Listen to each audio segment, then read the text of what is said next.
Okay, good evening. My name is Sebastian Bellagamba. I'm the Regional Bureau Director for Latin America and the Caribbean at the Internet Society. I would like to welcome you all to my hometown, where I was born, actually. I'm here in Buenos Aires. As you may know, our Regional Bureau is located in Monteveideo, Uruguay, where I reside. But I personally was born here, so I'd like to welcome. The past 30 minutes were meant for you to introduce to each other and to network, so we are not going to go through this typical round of presentations and introductions today because it takes so much time out of the agenda. So we consider that you're being introduced to each other. I would like first to invite Olga Cavalli here as a representative of the local, the Argentina chapter, to introduce herself and to give us some words, welcoming words from the Argentina chapter, please. Thank you so much. Does everyone understand English, or should I make Spanish English? No?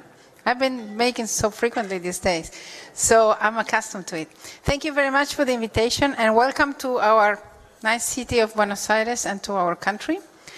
And thanks for the ISOC community to be with us today. It's an honor to be the chapter of ISOC in this country. We are a chapter that has kind of a long story. We started I was asking Sebastian to refresh my memory because I was not member through all the history of the chapter. Sebastian and other pioneers of ISOC, of internet started, which is true. I want to really remark that. He's blushing here. They started in 1999, the chapter, and then, of course, as you know, the associations go through different stages, and I joined the chapter in 2006. There's a video. Were you in the opening ceremony? There was a video presented there, and there's a small statement that they show from me, but the statement is longer. And the 2006 in Sao Paulo was my first meeting, and I say something specifically about the experience in that meeting in the longer video, and I tell about all the nice people I met there and all the warmth of friends I received during that meeting. And I do a special reference to Sebastian because he cheered me all the meeting, along the whole meeting, really. And also Tony, and also Hartmut, and this where I met Lynn. We had a nice chat over lunch in that meeting, and in that meeting I learned a lot about ICANN and a lot about ISOC, and I decided to get more involved in this community, which has a lot in common in between ISOC and ICANN. So first, I would like to thank Lynn for all her leadership through all these years, and for her friendship to all of us, for being with us all over the world. Wherever we go, she's always for the ISOC chapters and ISOC members working and leading us, and I want to say that you will be very missed. And I've been following you. You have been kind of a leadership figure for me. So I would like to thank her.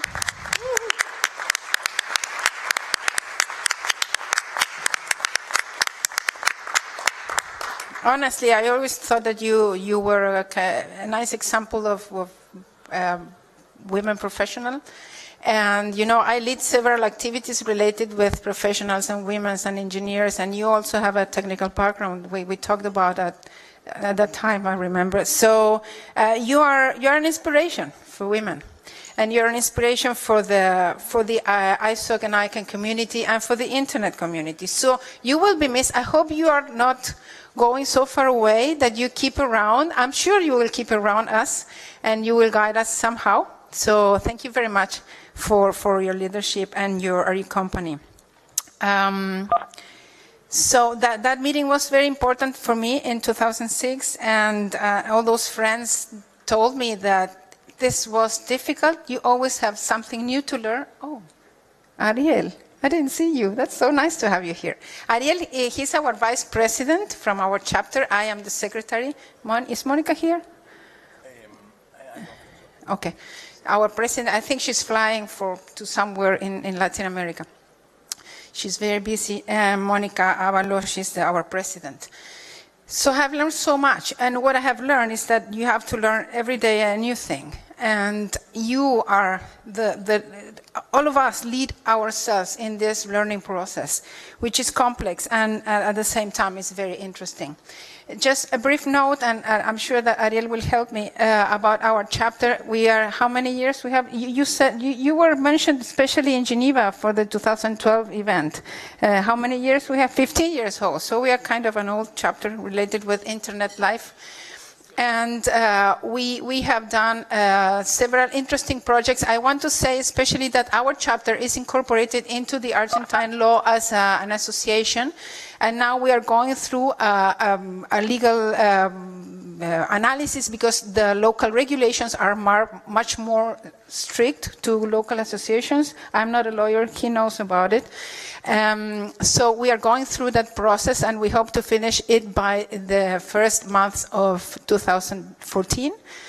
But we have some projects ongoing. Now we have the second version of the book IPv6 for All that was very successful in when we did it, 2008. We presented it in the INET meeting in the Ministry of Foreign Affairs and has been translated into several languages and has been copied and downloaded thousands of times. So we are just almost finishing the new version, updated version.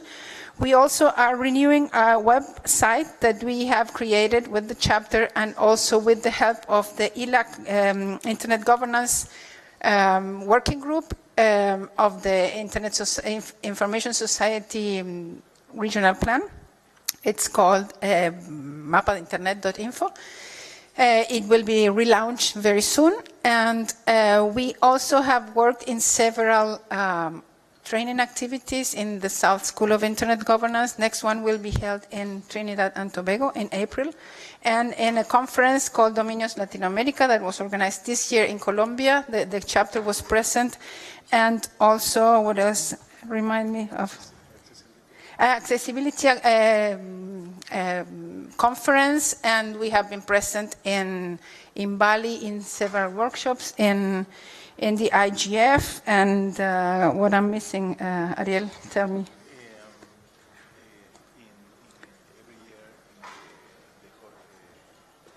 Accessibility, yeah, the conference about accessibility, we organize it every year. Jorge Plano, he's an expert, a recognized expert in accessibility at an international level. So we are a chapter, we are active, we have our back and forth like every organization, but we hope to restart with a new structure related online with all the regulations in Argentina. The fact that we have a structure is important. It's extremely complex, and also it takes a lot of time to have it online and to have it right and to have it and to pay for all the accountants and lawyers. But yeah, sure. But that is related with the transparency and the rotation of the authorities of the chapter. So we think it's very important. Ariel. Only one thing that maybe can be useful for several countries is the experience that we did with the paperwork and all the legal issues that face when you decide, as our chapter decided, to have a legal a non-for-profit organization that sometimes for the chapter is very heavy to keep all the books, all the taxes, and all the regulations that you should follow to have the legal part of your organization according to the national laws. It is important because sometimes when the authorities of the chapter change, they should oversee all the books that have each organization to be sure that everything is in order. Because later, if you leave the time pass, you should face that the organization is very difficult. For this reason, our recommendation and our experience is to put effort in this aspect of the organization to have all your paper in order. We are very happy that we reached the point that we are in order because Argentina is very demanding in the legal aspect. This is something, maybe because I am a lawyer, I put a lot of stress in this issue. Thank you. And we have put a lot of time as well. But we are very happy that that is almost done. And I just want to thank all of you, especially Lynn, for all your commitment and your guidance through all these years. Honestly, you are our leader. And I also, we have also organized some conferences in the National Center of Engineers. I'm a board member there. We did a conference about cloud computing and engineering, and about women in engineering, and I lead a commission there about the women in engineering career. So I will stop here. Thank you for your attention. Thank you for being in our nice city of Buenos Aires. Enjoy it. Today the weather is not so nice. We tried to arrange it for all the week, but it didn't work. But it's fresh, so you can walk more. Thank you very much. Thank you very much, Olga. Thank you very much, Ariel. We are going to move forward, and there is a milestone for the society that I would like to announce. Yesterday, we announced the creation of a new chapter. It's just from here, from the region. It's our chapter in Paraguay, but happens to be the 100th chapter of the Internet Society.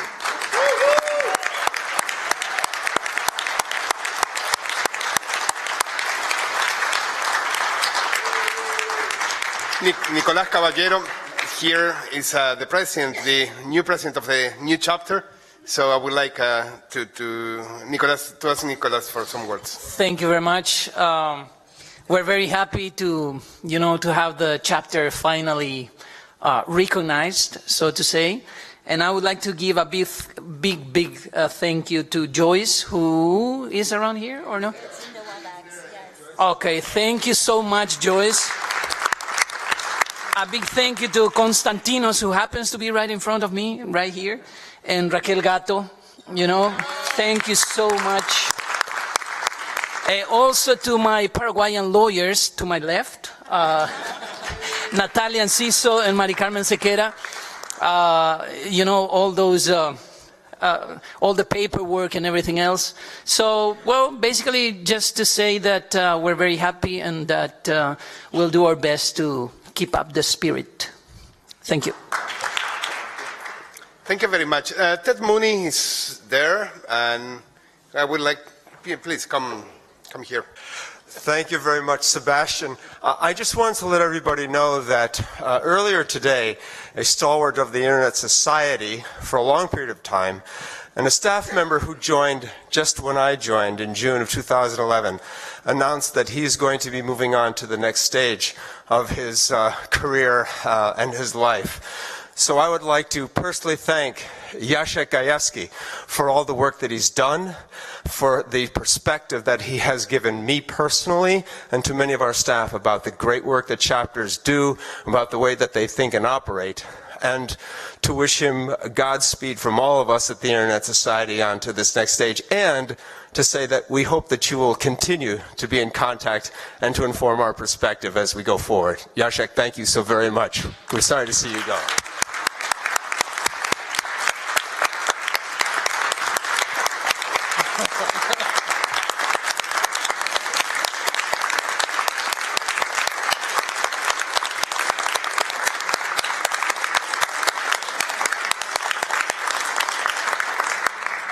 It was great, 11 or 18 years with ISOC already, and I can assure you I will be as long as I can.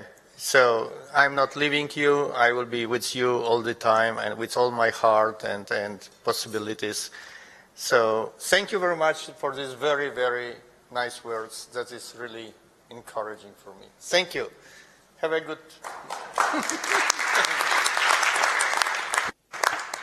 Good evening. My name is Alejandro Pisanty. I will be so presumptuous as to think I can speak with other members, other chapter members, and individual members' thoughts about Jacek.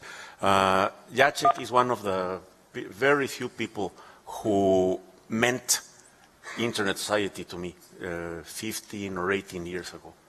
They were out in the wild in difficult countries doing amazing work against all odds and just doing it. They had rolled up their sleeves and they had blazed a path that we were challenged to follow and to spread the word. It was in the INET, it was in the very elementary chapter list, it was in the Internet Societal Task Force kind of efforts where we learned to see these guys and to measure ourselves to their example.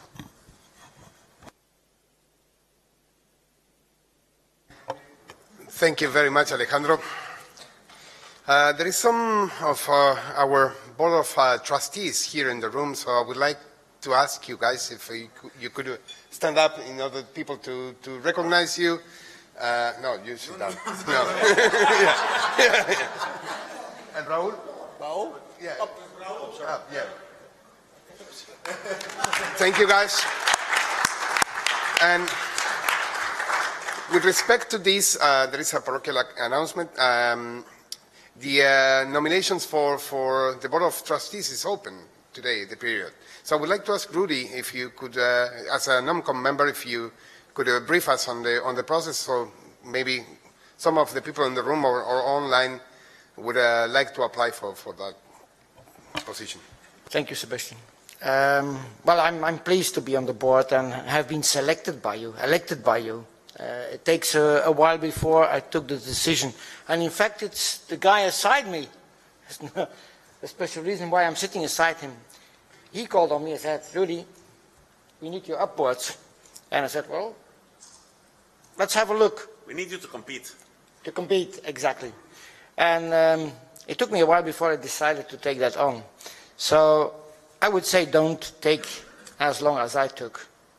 Just stand up. We need you in the board. We need your voices from the chapters world. The nominations are open. You have probably seen the message on the mailing list, also on the website. And I would like you to start nominating those you know that could be good trustees too. I can tell you it's an amazing job. When I first started having my first readings of minutes of the meetings, it was a book I was reading. It was amazing. I'm in ISOC 4 since 94, so almost next year 20 years. And I discovered a new ISOC. When you're living in your chapter, you're doing regional work. But once you're going a level higher, you discover another world, and an amazing world. It will take a lot of your time. That's something you don't have to forget. But please, if you know somebody that could join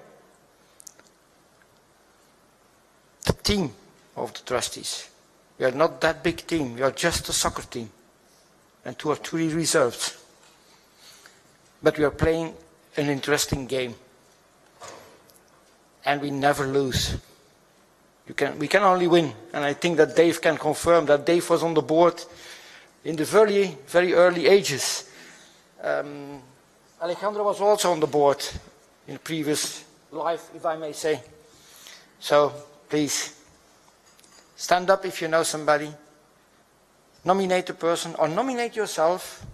And I would really welcome you in the nomination list, and we will go through some interviews with you to see if you will confirm the expectations we also have. But please, don't wait. If you find somebody you can count on and say, that person will really be able to join the team, do it. I'm waiting for you. Thank you very much, Rudi. When I asked the trustees to stand up, I forgot that Bert is online, so he could not stand up. Yeah. So probably he did, but we couldn't see him. So thank you, Rudi. Bert is online, and I would also like to recognize the presence here of Martin as chairman of the board of the PIR. So would you please stand up too? Yeah, okay, no, okay. Thank you very much. Okay. A pleasure to have you. Thank you. Yeah, I'm Sivasubramanian from ISOC India, Chennai. And more than the trustee elections, I'm concerned about a more important role, the role of the next CEO. My question is not to ask who the next CEO is going to be, but I want to know if good people are in charge of the process, not the last of the names percolated down by the external agency, but of all the names that are nominated, and if the process is going well. And I would particularly like to ask Lynn if she would make sure that we'll have another CEO as good as you are. Thank you. I mean, you're all too kind, but we do have a couple of representatives from the search committee here. Dave, if you can give a quick update. That one? Okay. Yeah, the way we organized the search basically was that every member of the board who was not in the process of wanting the job was put on the search committee. And there were 3 of us who co-chaired the search committee. Teresa, myself, and... it was Bob Hinden initially, and well, Keith. Keith, that's right, because Bob was made chairman.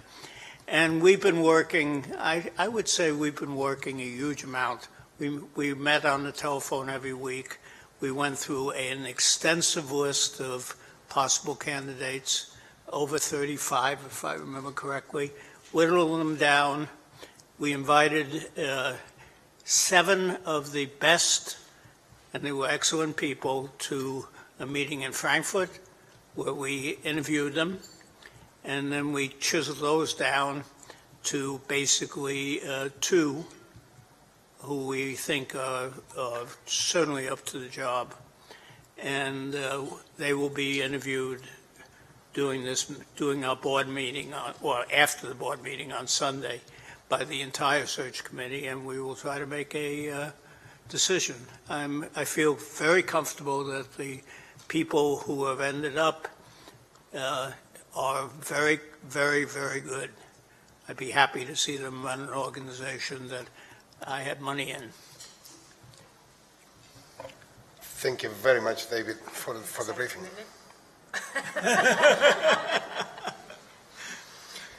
Okay. With that, we are going to go into the agenda. The agenda has 2 main points that have been decided in our chapter delegates list by us. And our 2 subjects that are close to each other, which are the overview about Internet governance 2014 processes and an update on the global multi-stakeholder conference on the future of the Internet governance that is going to be held in Sao Paulo in 2014 too. So I would like to ask first Marcus to make the first introduction in these subjects. Then Lynn will follow, and we will open the floor for questions and answers after that. Thank you very much. Thank you, Sebastian, and good evening. It's a pleasure to be here. It's not a nice city of Buenos Aires, it's a beautiful city of Buenos Aires. Thank you, Olga, for your hospitality. Yes, we're going to have a very busy year ahead of us. There are major conferences that have been planned for many years to come, and the discussions in the past months have intensified. We saw almost a year ago in the Dubai conference, known by its acronym as WICID, that there are difficult times, but there was nothing new on that. I mean, we have gone through that, and there are many veterans of past battles, so to speak, around this table. There have always been an attempt by governments to take more responsibility, to find a role in the internet governance landscape. The internet is organized in a different way, and for governments it's difficult to find their place. So the role of governments in internet governance arrangement is an important one, and we have to work towards finding a suitable place for all the actors involved. So after WCIT, we clearly realized going into next year, we have to make an effort, address some of the issues that have come up there. There may be perceived issues, there may not be real issues. Spam was one of the issues that was mentioned very high on the agenda. We, as Internet Society, we have made an effort to address spam, have organized workshops to show that there are solutions on the way. One workshop was in Africa, one workshop in Latin America, in Argentina, and we have taken this to the Internet Governance Forum to show there are solutions there. It's not that nothing has been done, but sometimes some governments did not know about all the efforts that have been made by a specialized group. That was one aspect. We knew there would be more to come, but what hit us that was not expected were the revelations about massive surveillance almost half a year back, and that really has caused what we called a tectonic shift in the political discussion on internet governance. It's a question to a large extent to the benign stewardship of one country, the United States, where many questions were asked: can we actually trust this stewardship? And the question of trust came up in many of these discussions.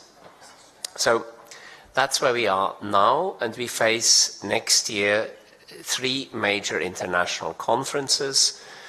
There is WSIS plus 10, that's taking stock of the 10 years since WSIS. There is the World Telecom Development Conference, WTDC, which is a conference I think we can go into with a very positive spirit, because the ITU can do a lot of good helping developing countries accessing the internet, but at the same time we have to be mindful. There may also be many traps there that governments try to introduce solutions which we would consider as not necessarily beneficial to the internet. And then, of course, there is the ITU Plenipotentiary Conference, which will take place in October, November in Korea. And the Plenipotentiary Conference is a treaty conference that decides on how the ITU will go forward for the next 4 years. It can give binding mandates to the ITU, and there has been a push since back in Minneapolis in '98 for the ITU to get a bigger role in internet governance. So we don't have to go back into the history, but there is a trajectory that is not really that new, but now with the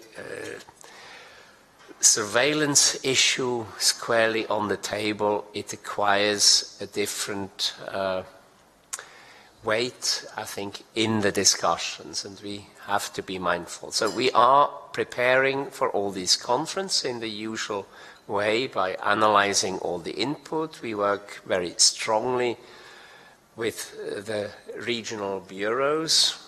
Sebastian is one of them. He's very active in the LAC region, but we have regional bureaus in all of the regions, and all the preparatory work usually gets done in the regions. And of course, we also rely on chapters, and last year's exercise, how we prepared WCIT, was an excellent example of how we really can have an impact by working closely with chapters on the ground, who we see as the trusted advisors of their respective governments. Now, we do understand there's no one-size-fits-all model for this, but I think we come to that in the latter part of the discussion. But chapters had a tremendous impact also on national positions, and we try to build on that as we go in these conferences. And basically, I don't want to speak much longer because I think Lynn has kindly agreed to be with us, and she was very central in all the developments of the past weeks, which started with Monteveideo. And with that, I would like to pass over to you, Lynn, please. Thank you. And thank you again to everybody for giving up a lovely night in Buenos Aires. We're competing against a lot of other events here as well. I think there's an ALAC event down the hall where I think roughly 75 or 80% of the ALAC structures are actually Internet Society chapters. So it's always a struggle between which sort of, and Olivier just came in as well, but we're always appreciative of people who make time in the middle of busy weeks to come and spend this evening with us. The Monteveideo statement, I think you've all seen this statement. I'll just talk a little bit about how the ISTAR event came about, because that's most of the questions I've actually had over the course of the week. So the ISTAR meeting consists of the CEOs of 11 of the Internet organizations that have a significant responsibility for developing or managing key pieces of the Internet's infrastructure. So it's the 5 regional Internet registries, the IETF and the IAB chair, who are actually here this week and may be joining us, although I don't think they've come yet. The W3C, ICANN, ISOC, and the IANA function as well. And we started that meeting 3 years ago, 2 meetings a year, 2 days apiece, and it was about just building relationships and kind of sharing strategic visions, direction, and looking for points of alignment. The meetings were not secret at all, but neither did we actually publicize them. We didn't publicize them because we didn't want them to become a standing venue or a standing event, because frankly, as a group of people, we had no standing of that in the community. It's our individual communities and our individual organizations that have responsibilities. So we came together as a group to help coordinate some of that, to help facilitate some of that collaboration, not again as a standing venue.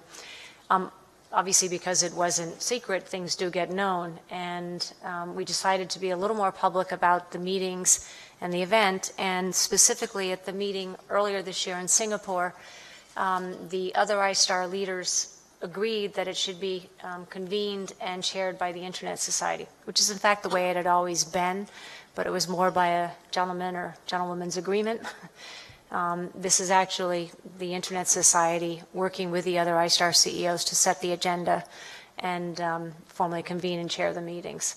And so this is the Internet Society community. I think it's just important that everybody actually understands that.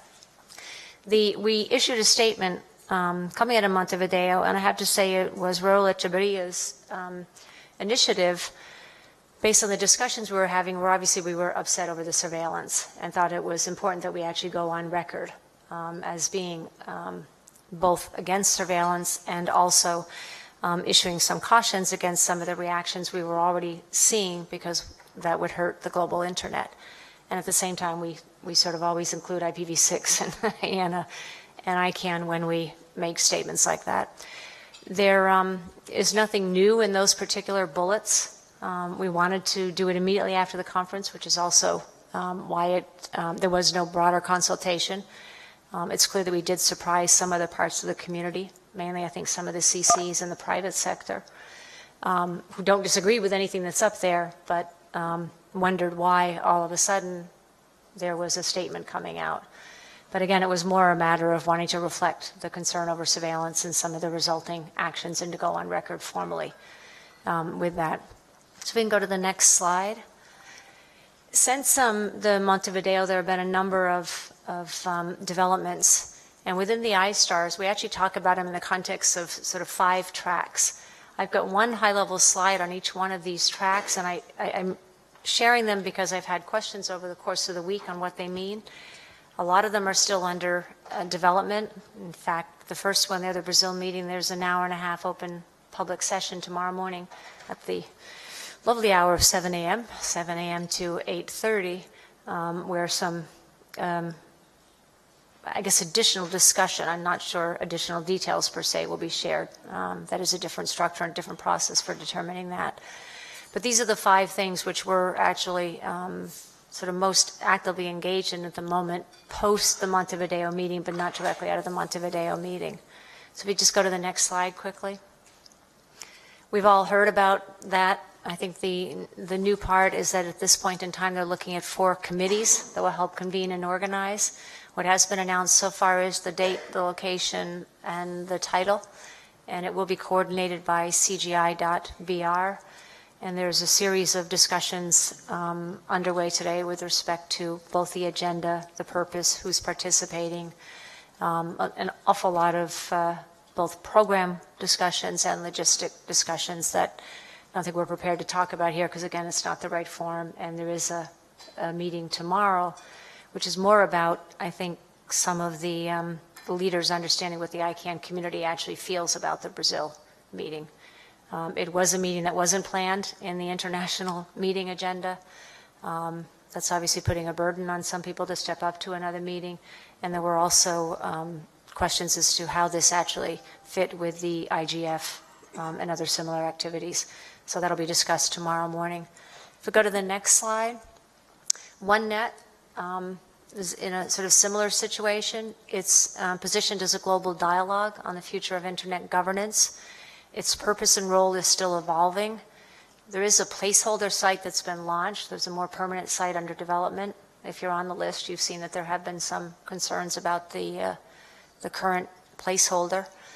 To me, what's more important is that I think certainly amongst the broader internet community, and the iStars are only a subset of that, we need to all get clear on what we want OneNet to be.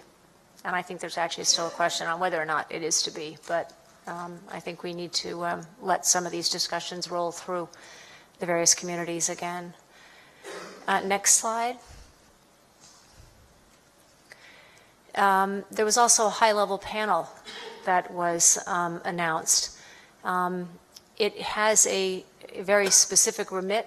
It will expire no later than March 1st. Possibly earlier than that when its work is done.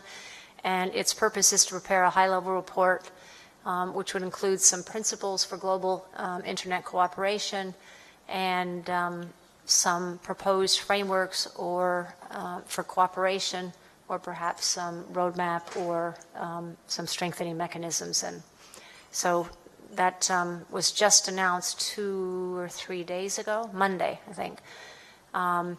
Mitchell Baker from Mozilla, Finserv, Fadi, Olaf Kolkman, and myself, amongst others, are on that panel. No, it's fine. Certainly enough said on that. IANA globalization. This is actually, so our position is the same as it's always been. And in fact, it's documented pretty fully as far back as 2006 in some contributions we made. They were updated several times since, including in 2011. But basically, we support the continued evolution to a private sector-led model as originally foreseen. And obviously, that means that all parts of the community need to be ready to stand up and assume that level of responsibility. A lot of that work, the architectural work, is led by the Internet Architecture Board, the IAB. And there's a link up there which actually points to an infographic on this shared info internet resource. And there is an internet draft out from the IAB as well that talks about what those 3 functions are and, by and large, how they're actually performed today. So a lot of the ground is being prepared with respect to, I think, informing people on how all this IANA function actually works, where the appropriate points of responsibility are, but it's trying to simply document in a way that the broader community can actually agree those functions and roles. I don't think anybody's come in here in the background. I was looking to see if Olaf Kolkman or Russ had come in the meantime. That work is, it's largely driven through appropriate forums such as ICANN. There's some specific work that's happening in the IETF and other forums, and it's just continuing, in my mind, its kind of eventual march. The next slide is ICANN globalization. And again, this is all in the context of what the ISTAR work is, and frankly, a lot of the meetings that are in the background here are dealing with those 5 tracks. We put the ICANN globalization in just for completeness. It is clear that it is in fact the work of the ICANN community. They are reporting out very regularly on that, including a couple of reports here at this particular meeting. And our only point there is that many of the Internet organizations work collaboratively across the ecosystem, and of course that's particularly true in the regions. And ICANN is stepping up a very significant presence in all of the regions, and that presents some good opportunities for partnership. Next slide. So this is, Marcus mentioned this in his earlier comments. One of the things we kept hearing through some of the Internet governance is that there are problems. They were called orphan issues or Internet governance gaps, which I have to say a number of people have concerns or issues with that terminology. And particularly with some of the examples are cited, such as spam and cybersecurity. A lot of those issues are actually being addressed or have been addressed, maybe aren't known everywhere, but they're not ones that are not, it's not because nobody is paying attention or is aware that there's actually an issue. And we actually just thought it wasn't framing the discussion well enough to just say it's a problem, it's an orphan issue, it's falling through the gap, we need to look at new structures and mechanisms perhaps. So we put together what was initially called a taxonomy. It's now called a collaborative stewardship framework. And it's not meant to categorize every issue. We may get close to it at some point, but it really was to try and identify the different types of issues. So a classification, if you will, of issues. Because depending on what type of issue it is, what you're trying to solve for is differently, and therefore your solution paths are different. That leads you to different roles and different roles by stakeholders. And one can imagine that in one classification, a government might have a role of X, and in a different classification, they'd have a role of Y. Same thing for private sector, civil society, et cetera. We're really trying to inform those discussions so that people think about the problems. Cybersecurity. Cybersecurity can be everything from what we're all doing on our laptops, or more often than not doing, to cyber warfare on the other end. So it's a vast range, and if we want to both advance those issues and inform the discussion, then we need to disaggregate some of them, and we need to be able to talk about them in a way that starts to get to some of the roles specifically of stakeholders. So that's a piece of work that out of the ISTARS, ISOC took the leadership for, and we're trying to move forward with it quite quickly. We just released today a new draft which has some of the roles and stakeholders populated, and frankly it's a high-level population for one of the classifications. We're really looking for people to help us test and prove that framework and then help us think through the roles and ultimately the stakeholders. We put it out in Bali, we put it out at the IETF, we're putting out here, we're getting lots of good feedback. A lot of people say it's extremely helpful. It would be nice to actually get it to a more complete point so that people really are again, disaggregating the issues, being thoughtful about what it is we're trying to solve for and therefore the roles. We start by believing that if we actually understand that and understand what our endpoint is with respect for a vision of Internet development, that we can then determine where the Internet ecosystem or the Internet governance models need to evolve and potentially to what? We're in a continual evolution, so it's no secret that they will continue to evolve and some will need strengthening and possibly reshaping. We actually want to try and inform that, if we will, with some kind of consistent frameworks, building on what we learned through WSIS and the Tunis agenda, which gave us some very useful definitions of Internet governance. It gave us a lot of frameworks and principles such as non-duplicative roles, and those things are very, very useful in conversations with governments, private sector, technical, civil society, academia. So we're trying to do the same thing here in that space. I think that might be the last of my slides. Yeah. I don't know if there's anything, Marcus, that you want to come back and bridge with here, or we had said we would put the slide back up. If you go one more, I think there's a slide of the timetable again, because it's clear that what we're all trying to do is work towards a longer set of discussions and a longer timeline and a bigger set of discussions on internet governance than what we might see here swirling around the corridors, which frankly are pretty focused on the Brazil meeting, the OneNet, a little bit less, significantly less, and frankly on the high-level panel. But those are only two activities. You know, we really need to address and work towards the longer term and a more sustainable set of internet governance discussions across the globe and across many stakeholders. So I think that's a conversation we're looking to have next, which is of course on the basis of the agenda items you all submitted. But I'm not sure if I'm turning it back to Sebastian or to Marcus. Well, if I may just add a few words, thank you very much. And clearly the list shows there are really many challenges ahead in terms of conferences and meetings.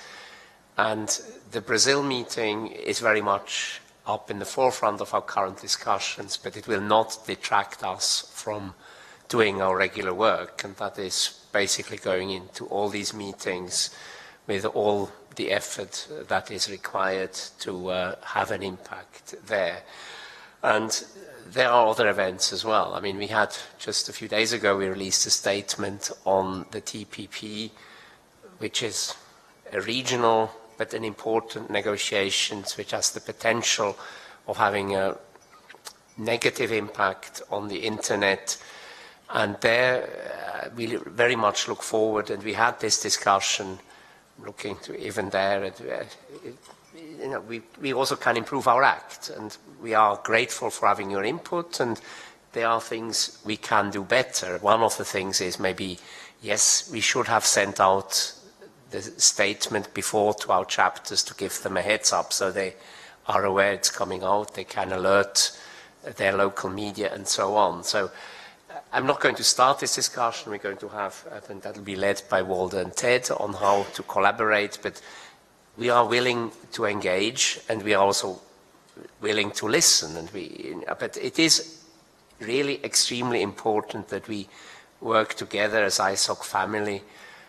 We listen to each other, and there's no one-size-fits-all solution, but chapters can have a tremendous impact, and Alejandro posted to the list recalled the very important function the Mexican chapter played in the fight against ACTA, convincing the Senate not to approve the agreement. So there are many really good success stories, and going forward, I think this will be increasingly important. What we are trying to,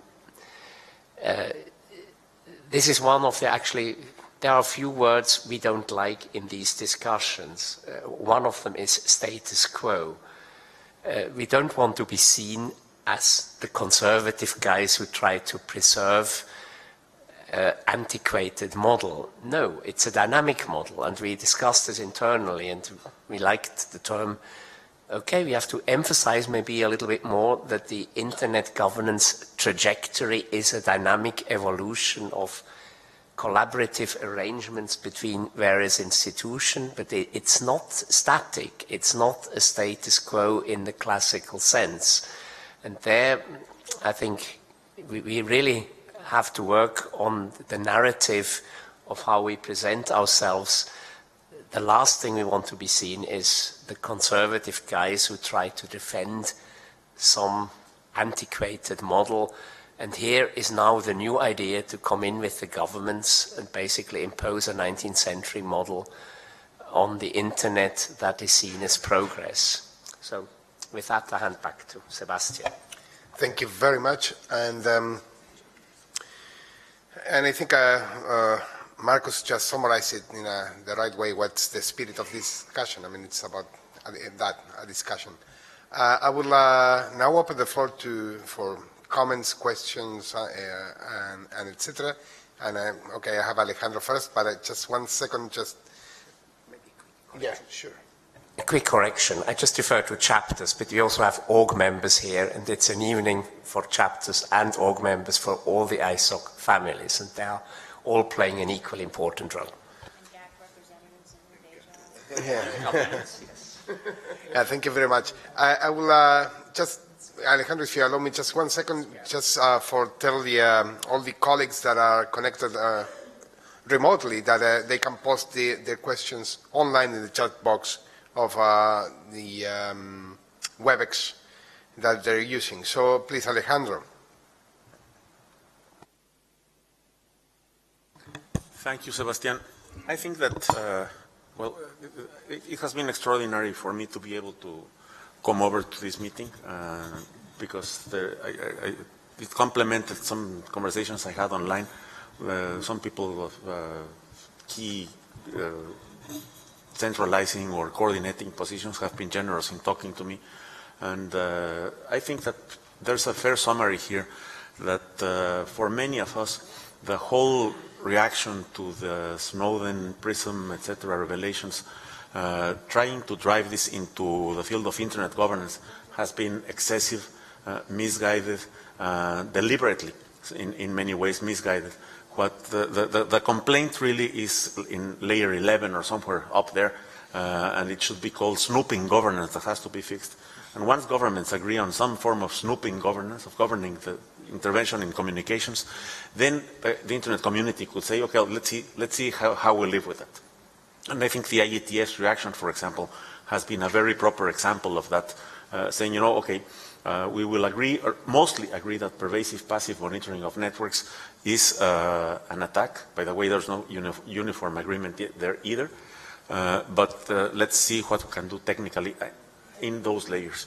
I think that the way to proceed for us will certainly be not to undermine ICANN in Fadi's effort pushing forward. That we would all lose if we let that happen. But also make sure that things are shaped in as much as possible by all forms of influence the way we think is important. The way we think is important up to now has been never to provide a single target, but provide multiple loosely coordinated targets in the best of cases, moving targets. The thing that we should push for is not to have one single of the following. Not a single country with a role. We are trying to evolve away from the single role or the asymmetric role of the US in the IANA function. That will take a lot of time, and there are many people, reasonable people in our community, who don't want that to move too fast unless you know where it's going. Because if it's going back to some other countries or set of countries, it will be even worse. No single point of failure, no single coordination entity, for example, which now becomes a target. My naval war analogy is taking a lot of torpedo boats, which are, some of them were built in 1945, they're oldish and not very efficient, and they don't have good rockets, but they're very mobile. Melting all that steel to build a single aircraft carrier, which is a huge target, which cannot move, and which is telling Brazil or some other country, we are the aircraft carrier, you should move away, and the other guys are the lighthouse. So they won't go away. No single definition of internet governance. We should push against the idea that the Brazil meeting or anything else will produce a definition of internet governance which is good for everybody every time and for many years. We have different definitions of internet governance depending on countries, regions, interests, religions, and so forth, and we should strive for them to stay diverse. Avoid a single set of principles for internet governance, which is another thing that's has been in the objectives of things like the Brazil meeting. To cut this short in this line, during the IGF, and it's only 8 years of IGF, there are about already 24 or so examples of sets of internet governance rights and principles or principles. They are not all compatible. Some privilege freedom of speech, and that is very contrary to countries which would rather privilege peaceful coexistence within society, and many other issues. Others come up with, I mean, the most established one, the IRP, comes up first with the right to life, and you can imagine preaching right to life as an internet governance principle in Iowa, US, as not exactly a successful strategy. No single list of issues for governance. There's people who cut it one way, there's people who cut it another way, there's people who put spam and phishing together, there's people who put phishing and cybersecurity together. Let that happen. Let these 1,000 flowers of definitions bloom. And in particular, we should not buy two phrases together, three phrases. One already Marcus went to it, which is the status quo. We are the revolution. It's not a loud, explosive revolution, but we are the revolution. The other forces are the counter-revolution. They are pushing back. But also, we should not accept the terms like governance gap. That's an invention that has been very popular in the ITU at times. It scares governments white, and they immediately go to somewhere that doesn't look like a gap. But we should not accept that term. We should not use it in our vocabulary. And orphan issues. It may be argued that there are a few orphan issues in internet governance. Most of the time, if something is an issue, there's already someone, some organization, some couple of engineers, an engineer and a lawyer trying to work on it. And what can happen is that they may be of not enough scale, not enough expertise. They may need to grow globally or to spring up multiple times regionally. But there are very, very few real orphan issues in global internet governance. Many of the things that appear as orphan issues are actually not internet governance issues, but legal issues. Your judges are not well trained to identify cybercrime as a form of crime and fraud, and or you don't have that law, but it's a national law, not a global law. And finally, we should make sure that we stay away from single points of extortion, that we identify any forces that can exert extortion on the I-STAR system, on ICANN, on ISOC, on the ATF, and so forth, by saying I can make your life miserable if you don't make me happy. Like, if I have a meeting in my country and become popular and I can win an election, so now you cannot make me lose because I will be very unhappy and I will charge it to your account. So rather, already have another country lined up for the next meeting. Thank you very much, Alejandro, and I really love your capacity to read my mind, because these things are in everybody's mind. Yeah, I was supposed to introduce 3 questions that we produce as ISOC staff in order to help us in this discussion, and you address all 3 of them already. So just the 3 of these questions that we produce are in the screen now. How do we engage or re-engage governments at all levels in internet governance issues and multi-stakeholder processes? That is one issue that is important to us, and we want to highlight. What other local, regional, and international stakeholders can we engage in internet governance processes, and how do we do it? And how can we work together to develop and share timely information and insights at the local, regional, and global levels to advance our internet governance agenda? So those are 3 guides that we wanted to produce. Please, Barak, right? Yeah, thank you. Afterwards. Thank you, Sebastian. Barak Otieno from Internet Society Kenya chapter.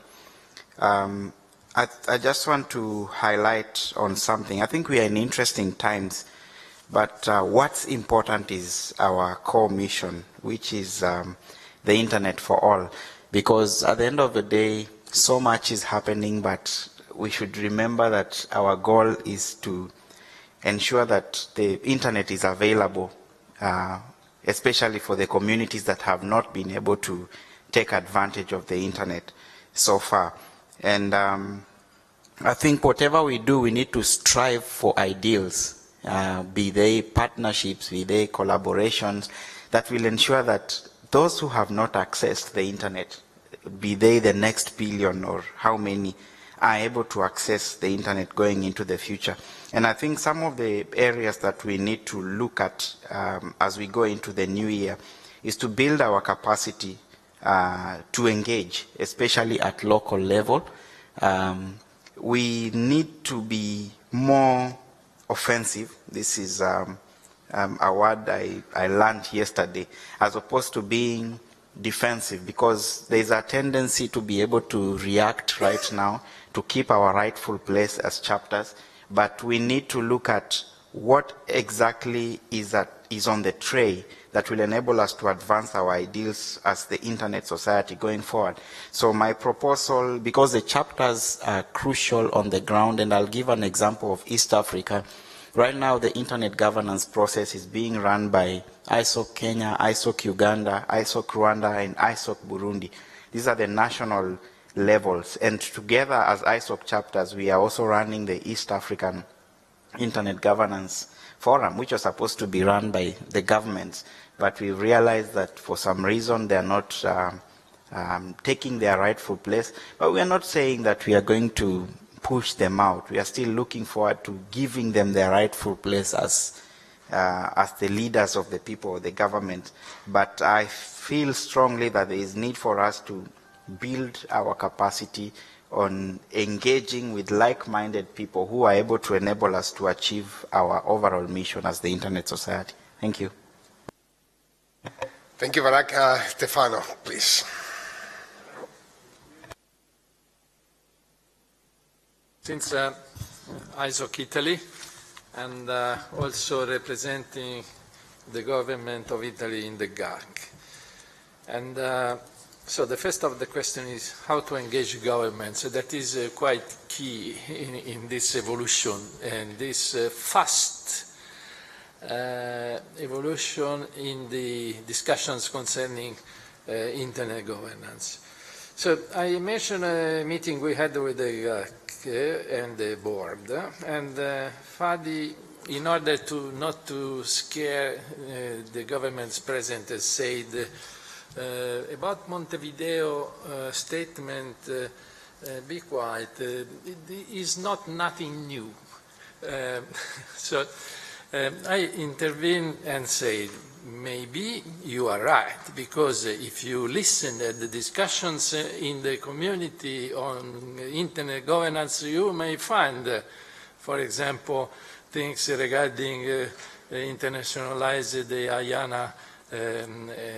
IANA contract. But what is important in this Monteveideo statement is that this statement was done by the I-Star, the so-called I-Stars. So, and this is something very important, and also someone made the question, but Fadi signing this and considering that ICANN has a contract with the Department of Commerce for running the IANA service, then he risks something, because or he got some admission, say, okay, go ahead, you can say that. So, but this is very important, because in this way, the interpreter of the strict definition of the governance, having in the hand an organization like ICANN that is a successful organization, may also provide the idea that this model can be extended to the orphan issues, as you define them, spam or security or whatever it is.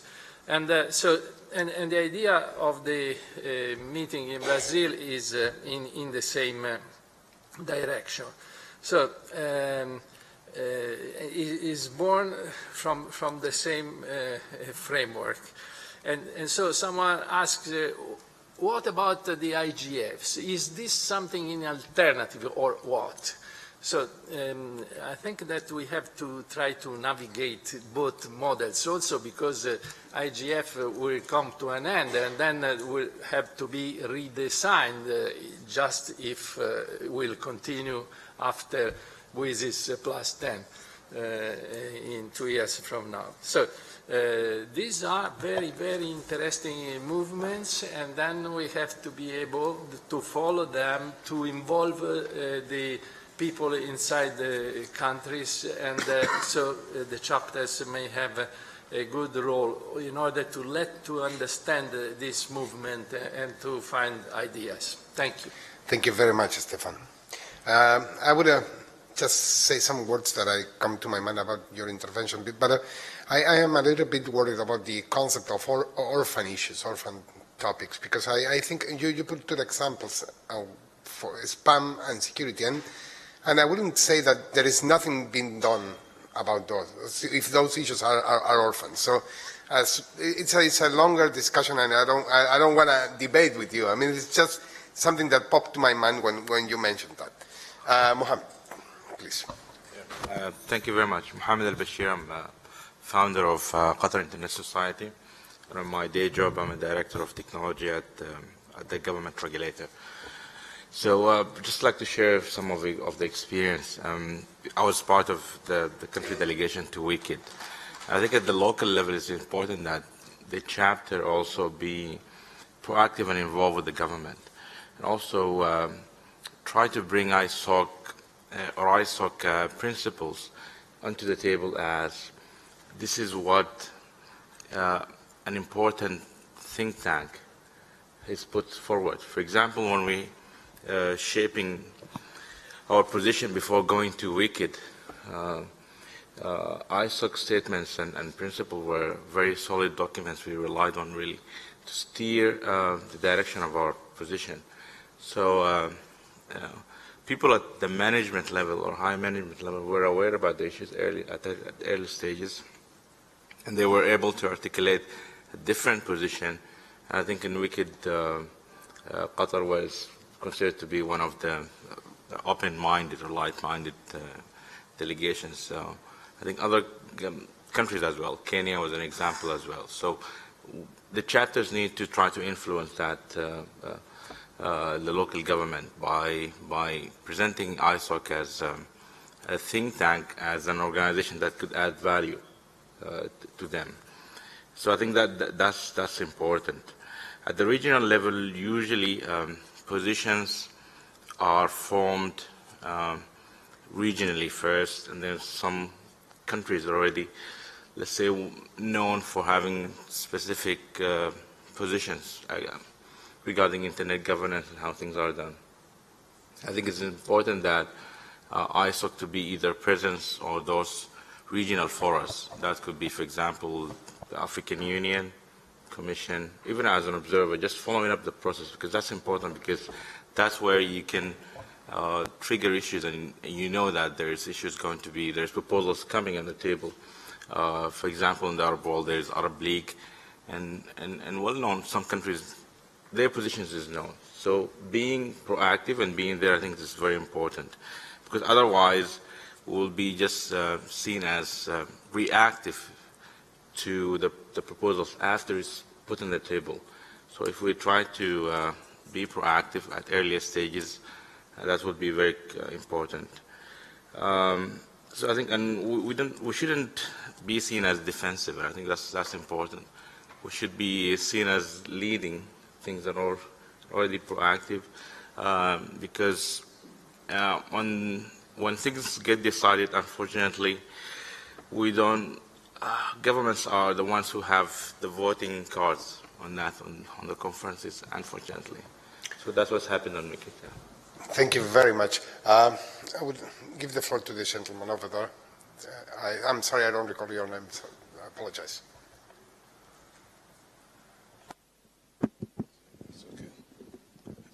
Okay. I'm Philip Johnson from ISOC Liberia, all the way West Africa. Well, I have with how do we engage or re-engage governments at all level of internet governance issues and multi-stakeholders.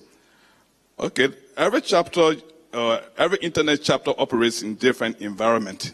There are some environments that are quite different from other chapters, where other chapters operate. Like I attempt to agree with my brother from Kenya, who said that there are also issues that should be addressed within that environment, within the internet governance system. For example, some countries, like my country, access should be one of the issues. We look at access, that there are people in Liberia that do not have internet in other parts, in other African countries also, or in other remote areas, there are people who do not have access to the internet yet. We also look at content producers, just not to be only the consumer of the internet, but they should also know how to produce or produce content for consumption of other public. we also should look at the safety of the internet, where in our region we see this as very important, that the internet be a safe place where people will have confidence in the internet.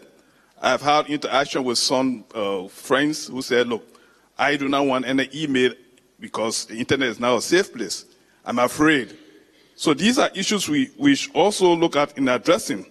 Now when it comes to how do we address this issue with engaging governments, one of our examples I was sharing with somebody yesterday is we open the chapter to everyone to become members, whether in government, in the private sector, or in civil society, they all become members. And within that, if in our ISOC structure, we also have board of trustees, and we ask our members to nominate people from both governments, private sector, whatsoever institutions. So when these stakeholders are within this group, we are able to engage government. They see us as a very important structure that we can be able to address issues related to internet access, safety, and other aspects within our internet governance structure. The ISOC Liberia presently has on its board now people from the regulatory authorities. They also have people from the civil society. In fact, the Internet Governance Forum, West Africa Internet Governance Forum, was run by an academician. Now he is now Secretary General of ISOC Liberia. So this is a way we have used to engage government and other stakeholders within the Internet governance structure. Thank you very much. Regarding Mohammed's comments, we are already working on some preparatory documents, and we already have some preparatory documents and info for the incoming. I mean, you used Wikit as an example, and we have the WTDC and the Plenipod coming next year.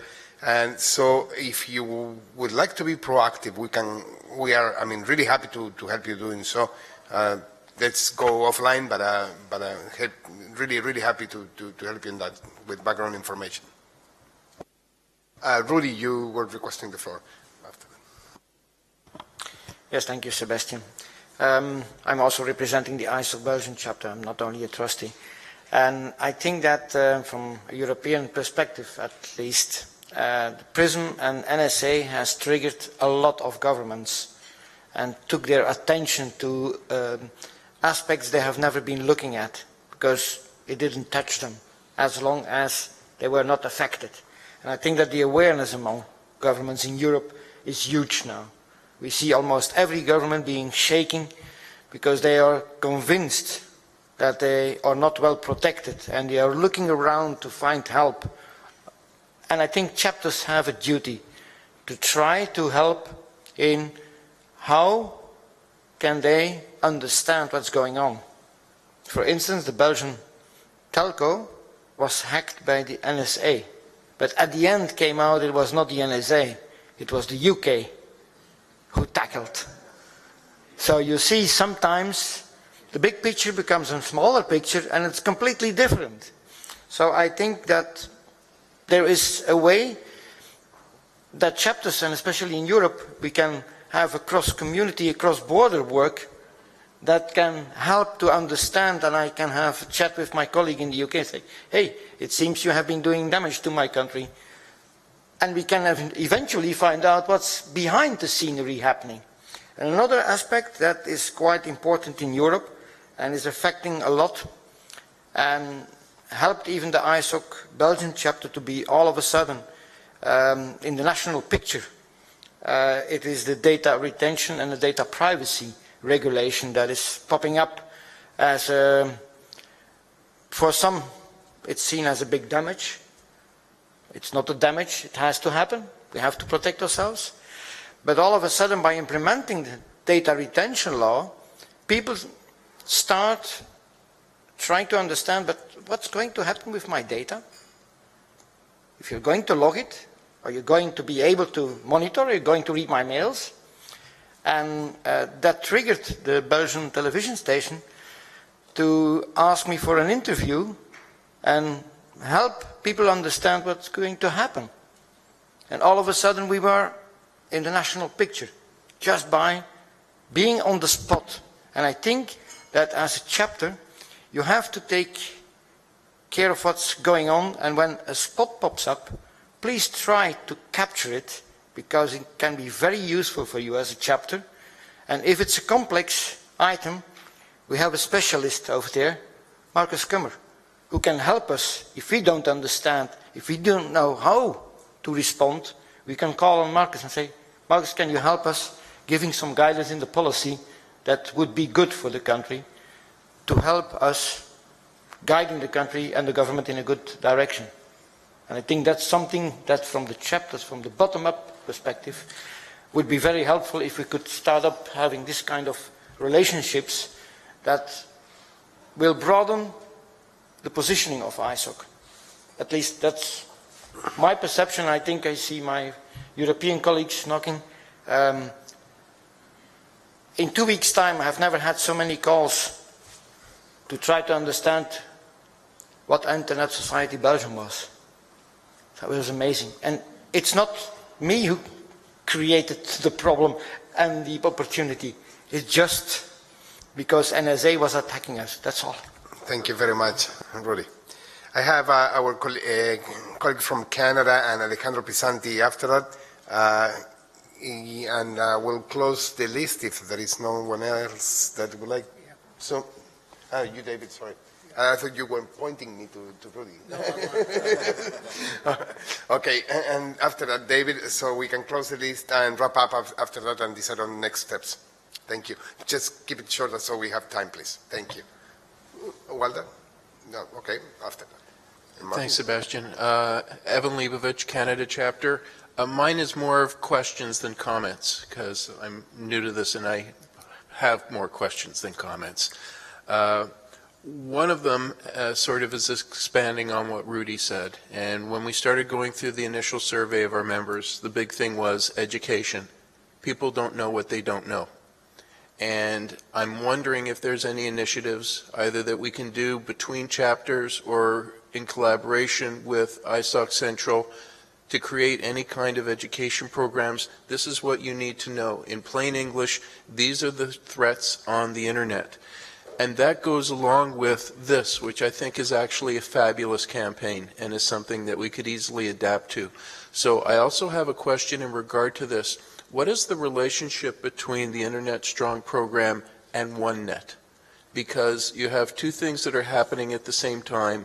But you know, this is OneNet has been this great thing that ICANN is pushing, but this also seems also to be a campaign of information, of being aware, be ready for the challenges that are going to come up and the threats. So one of this is a matter of education, and the second part is once you have an educated membership, then it's easier to mobilize and easier to drive policy. So could you give me a little more information on how this is shaping up, how this campaign is happening, and what is the relationship to OneNet? Thanks. I'll try. So the campaigns that ISOC's driving are obviously based on our principles, and those are things we will continue to do no matter what happens in a broader environment. The OneNet was initially a suggestion by ICANN that was brought to the iStar CEOs, and I mean, I think it has to be said in full transparency that we were a little skeptical about what it was and what it was necessary. The thought behind it from a couple of quarters, as we've heard in some of the meetings here today, was we need to reach out to tens of thousands, hundreds of thousands, maybe millions of people and get them concerned about internet governance. And we need to do that in a global dialogue. There's also been some discussion around having a curated activity, which would actually, almost like an election campaign, move positions forward so we could energize grassroots campaign. And again, there's a little bit of a dichotomy between energizing a grassroots campaign from the top, but you do need some level of leadership or stimulation or motivation. We're not actually certain what we're going to do with it from an iStar perspective, and we're only one small piece of the global community. Civil society actually has both some interest and some questions. It's being positioned as, the interface to the Brazil Steering Committee for the Brazil meeting, and that the OneNet, once it has a steering committee, would actually provide the representatives to a couple of the committees for private sector, civil society, technical society, and some of the committees, some of those societies are okay with that, others aren't. Some of them aren't on principle, some of them aren't because they don't think the timing will actually work. There's a lot spiraling around here, and I think what we're trying to do is say first, what would be useful for a global dialogue? I could argue that with everything that we do through the RIRs or ISOC or the IETF or the RIRs talk to ISPs, they talk to major companies, they talk to individuals, they talk to governments. If we actually blew that out and we did the same thing through our chapters and our org members and structures and things, we actually do reach a lot of people who really do care. So I think there's some discussions going on, and civil society's having one. We're trying to find the right venue to have that ISOC-wide. My concern would be that we don't set something up that competes with the IGF.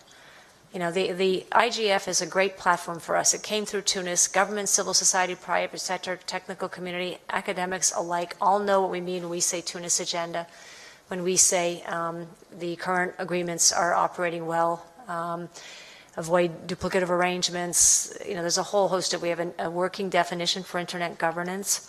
That stands us really well, and I wouldn't like to lose that as a platform or a framework for discussion. And there's some concern that OneNet would actually compete. One of the things I'm starting to talk to a couple of people about is why wouldn't we have the IGF, which needs to be better supported. Its secretariat needs to be better supported. I think we can do more to get more out of the IGF, and I think we can do more to put things into the IGF, which would actually help advance a lot of the discussions. And I think there's some pretty clear paths to do that. If we did that, I'm actually going to suggest is, would we ask the IGF to drive the OneNet dialogue, and what happens in the OneNet feeds the global IGF discussion. And even that almost feels like trying to purpose something that exists as opposed to what do we need and let's go create it. So there is some element of some things being out ahead of or in front of kind of a clearly understood need. So we and all of our discussions are going back and forth trying to understand what a need might be and what a purpose might be, and is that fit and or is it duplicative or conflicting with something else. I'm sure that wasn't particularly clear, but I was trying to represent a number of different viewpoints here in the discussion, and the answer is not clear, but we're concerned that we don't do something that is just duplicative and or takes away from established institutions that have value, that certainly need to evolve. Everything we all do every day in the internet space is evolving. And I think you should, within Internet Society, we need to find a way to have that discussion and get an Internet Society view of what OneNet might do. So if anybody has ideas or you see something that a global dialogue, lightly curated or heavily curated, would help, then we'd really like to hear from you and have that discussion. And I know that discussion is occurring in the other sectors, if you will, as well. Thank you very much. We have 3 people on the list and 6 minutes. So, and we also need to wrap up. So I would ask you guys to be as brief as you can, please. Alejandro. Thank you, Sebastian. I think that we can now go very quickly to practical suggestions. One of them, of course, is that we in the chapters are in a privileged position sometimes to interact with our governments and other sectors in our societies, and we should be co-creating together with ISOC HQ and staff contents that we can share. Try to make them simple in most cases so they are easily translated if they are judged to be effective, and to have a very discrete, lightweight system of reporting how things are going without actually revealing conspiracies. On the other hand, we should assume that we have nothing to hide and we can mostly communicate in the open. We must remember that the chapter's delegates list, for example, is recorded and accessible, so we can actually even quote from there by pointing to URLs to specific messages. So assume that we are working in the open all the time. But that also comes with a no surprises policy both ways. I understand that the Monteveideo statement, for example, there was no time frame and it was the right thing to do, but as soon as you can at least tell people, there's something coming, keep your eyes on your inbox. that would be very useful. So we would know that it's not a broadside against us, and generate more trust and more incentives to participate from the chapters. Going down into something even more specific, there's a statement, a signed letter by the Association of Progressive Communications, the APC, directed to the Brazil meeting that has been circulating this afternoon. I would just like to point that thing as a very, very good example of something that's very bad, that's completely wrong, and that we should be incentivized to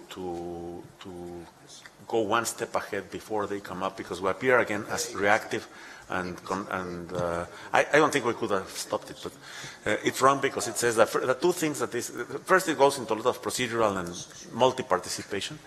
Then it says the first issue that the meeting in Brazil must do is internationalization of IANA and ICANN. And the second thing you forget, because that cannot be the first thing if the objective of the meeting is establish 5 DILMA statements of principle of how the internet must operate in favor of privacy. And we should also be calling some governments who are going very loud out there, without being rebellious, as ISOC hasn't been.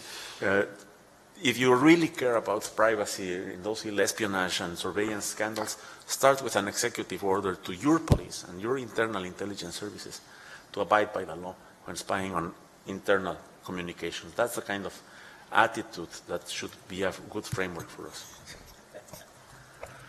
Thank you very much, Alejandro. I have David now, with apologies again. I'll keep it very, very short. Again, I'm an American, so all countries are guilty. You know, we aim at the NSA, but if you actually look at things like the Code Breakers and the Puzzle Palace and several books, all countries are in this game. France, Germany, they're all guilty and have been for centuries. I point out that, you know, we all talk to each other, but there's a huge number of people out there who have different opinions, and to talk about governance and all those, it just does not compute. It's hard enough to get them activated by, in the US by NSA, because the fact is, well, they protect us. Thank you. The other is, I have 2 more points and I'll shut up. The commercial sector is just as bad, if not worse. I mean, they're gathering considerably more information about us that could be damaging. They share it voluntarily or not voluntarily with intelligence communities worldwide. And a lot of the noise that you get, I think that you get from countries deals with the economics of the situation they have. They don't like the American economic forces, forgetting about the rest of it. And if they can split Google into several parts, they can keep the money. You know, it's a perfectly reasonable approach to life, but we have to realize that in fact it's not a simple problem. And finally, from experience in the privacy domain, I've been on the EFF board and EPIC board for a long, long time. Too many organizations diffuse the impact. You really have to keep it fairly narrow, so when organization A says something, everybody listens. And you don't have A saying one thing and the other B saying slightly different things. And I think the I-STAR arrangement helps there. Now, ISOC and each one sort of does its duty. If we diffuse that with too many things, one net and this net and that net, it's going to just diffuse to the point where nobody bothers to listen anymore. And I guess one final comment, which everybody should realize, we have a new Inspector General coming in with ITU. Chances are they're going to be very upset if they see their future go away. So that is something I think we have to pay attention to. It's a political issue, but you know, governance is politics. Thank you very much. Final intervention from Nicolas. Very quick, very simple and very direct.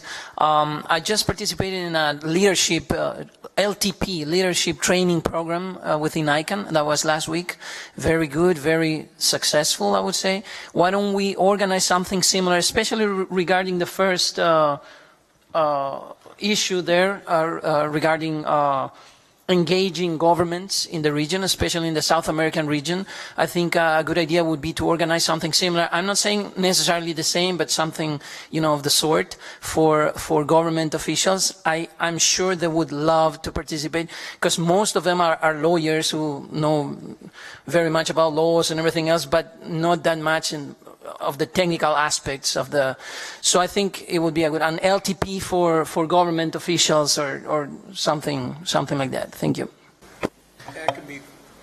That can be extremely profitable. In the early days of computers, the ACM and the IEEE, both international organizations, held classes for legislatures and their assistants, and it had a real impact. They just don't understand what's going on. They're lawyers. There's nothing wrong with lawyers. We don't understand law, and they don't understand technology, basically. And a little cross-education really works wonders. Okay, finally, Olga. I think there's a missing link with universities. So we are organizing a workshop on Thursday here in the main room. It's about creating capacity in universities. I teach with several colleagues, very expert in networking. They have no idea what happens here in internet governance, in ISOC, in ICANN. So you're welcome to join. Fatima is one of our speakers and some other colleagues. Thank you. Thursday, 11 to 12:30, and here in the main room, Libertador. Thank you, Olga. Walda? And I promise this is the last one. Yeah. It's been the last one for... I'm used to being the last one. I'll be very quick. First of all, I don't have to be as long because Alejandro made most of my points about how this is really an opportunity for us to be sharing information. I also see this as an opportunity for us to reapproach our governments and other stakeholders and new stakeholders, because we've got a new basket of issues that are not new issues, but the basket is full. One of the first things I think might be useful as a contribution is, and this is building on what Lazarus said and also what Mohammed said, is hearing from you what are the different models of or starting points for multi-stakeholderism in your country. And where do you see it's going? Multi-stakeholderism is a new concept. It takes many forms. A lot of it is based on what the legacy relationships are, but it's working in different ways and it's getting started. It would be very helpful as we're putting together our positions and sharing our positions to understand what's happening there. The next thing I wanted to note is that all of these really good ideas are being taken down by Ted Mooney, and they will be distributed. And the final point is building on one of the things that Dave Farber said, and that is that in 2009, before I joined the Internet Society, so I'm free to brag about it, there were some scenarios that were done about different directions that the Internet could take, walled gardens and so on. They were prescient, perhaps, and they're really interesting reading. There are some short videos, and I believe they're still reachable on our website. They should be, and I would encourage those of you who are jet-lagged to feed your jet lag by going on and looking at them again, because it may be worthwhile seeing what I think it might put in context some of the things that we're seeing. Thank you. Thank you very much, Walda. I think Walda's question is going to be addressed on the list, on the chapter delegates. We have no time for starting that discussion now. So I invite you for going to the list and address the multi-stakeholder in your country question coming from Walda. We have a final participation, a remote participation from a person that is in the room, but it's something that is worth reading. Olivier there participated remotely there, and so yeah. But okay, I just point the people just for paying attention to your contribution. I think my main taking is let's team up and be proactive. I think that's the bottom line. So, as well as said, the flip chart, I mean, there are several pages that are already being flipped. This is going to be shared among all people here in the room. So that's our, yeah, and the slides are going to be shared too. If there is no other business, I will call, with a final request, that is, we are going to take a group picture. And so I invite you on my left, where Glenn is over there, to join up and take a group picture. And with that, I thank you very much for being here today. And let's hope for the next meeting, our next physical meeting, really. And a big thank you to Sebastian for organizing this evening again. Thank you.